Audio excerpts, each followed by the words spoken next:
नमस्कार, आपण पाहता हिरकणी न्यूज। हिरकणी न्यूज प्रत्येक क्षण ताज्या घडामोडी आणि महत्त्वाच्या प्रत्येक बातमीसाठी नेहमी तत्पर। कर्नाटकातील शिरगुप्पी शुगरचे सांडपाणी थेट कृष्णा नदीत, गणेशवाडीत ग्रामस्थांचे ठिय्या आंदोलन। कर्नाटक राज्यातील कागवाड येथील शिरगुप्पी शुगर कारखान्याचे केमिकल व मळी मिश्रित सांडपाणी थेट महाराष्ट्रातील गणेशवाडी तालुका शिरोळ परिसरातून वाहणाऱ्या कृष्णा नदीपात्रात मिसळत असल्याने नदीकाठच्या अनेक गावच्या आरोग्याचा प्रश्न गंभीर बनला आहे। या पार्श्वभूमीवर आंदोलन सम्राट विश्वास बालीघाटे व बंडू पाटील यांच्या नेतृत्वाखालील सांडपाणी सोडल्या जाणाऱ्या ठिकाणी तीव्र आंदोलन करण्यात आलं। गणेशवाडी, शेडशा, नुरसीवाडी, आलास आदी गावांना वेढा घालत कृष्णा नदी पुढे कर्नाटकात प्रवाहित होते। कर्नाटक हद्दीतील शेतातून वाहणारा नैसर्गिक ओढा कृष्णा नदीला जोडला जात असून त्याच ओढ्याचा गैरफायदा घेत शिरगुप्पी शुगर कारखान्याकडून केमिकल युक्त व मळी मिश्रित सांडपाणी सोडलं जात आहे। हे सांडपाणी थेट कृष्णा नदीत मिसळत असल्याने नदीकाठच्या गावातील नागरिक, जनावरे व शेती यांच्यावर दूरगामी दुष्परिणाम होण्याची भीती व्यक्त केली जात आहे। या प्रकाराविरोधात आंदोलकांनी बाळेश्वर कर्नाटक हद्द येथे प्रत्यक्ष पाहणी केली। महाराष्ट्रातून आंदोलन होणार असल्याची माहिती मिळताच कारखान्याकडून सांडपाणी सोडणे तात्पुरते थांबवण्यात आले। मात्र आंदोलनाच्या दबावामुळे कारखान्याचे जनसंपर्क अधिकारी व सुरक्षा अधिकारी घटनास्थळी येऊन पाईपलाईनला झाकण घालण्याचा प्रयत्न करीत होते।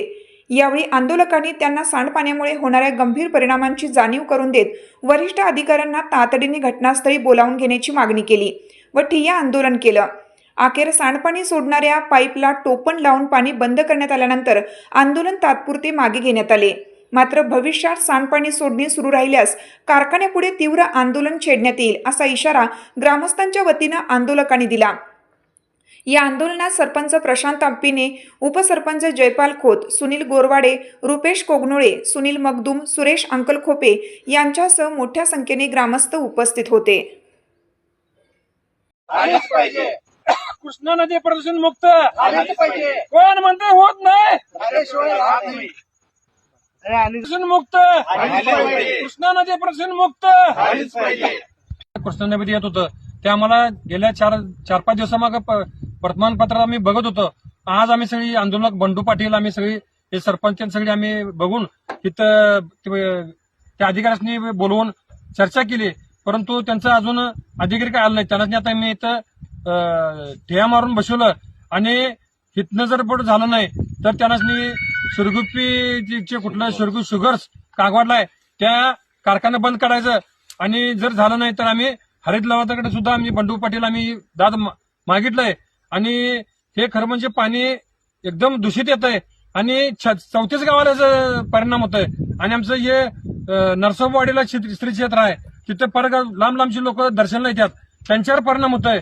आणि हे कागवाड कारखान्यानं लवकरात बंद करावं, नाहीतर इथून पुढे सगळं 34 गावातले लोक तिथं बंद पडतील एवढंच मी सांगतो।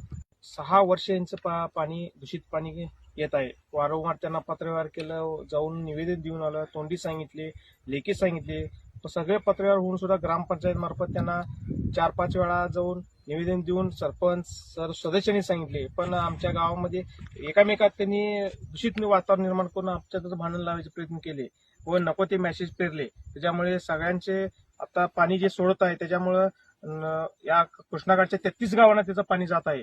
आता येणाऱ्या कन्यागतसाठी येणाऱ्या पूर्ण महाराष्ट्र शासनाचा प्रश्न ऐरणीवर येणार आहे आणि याचा परिणाम पूर्ण दूरगामी मोठ्या प्रमाणात असलेल्या ग्रामीण लोकांना होणार आहे।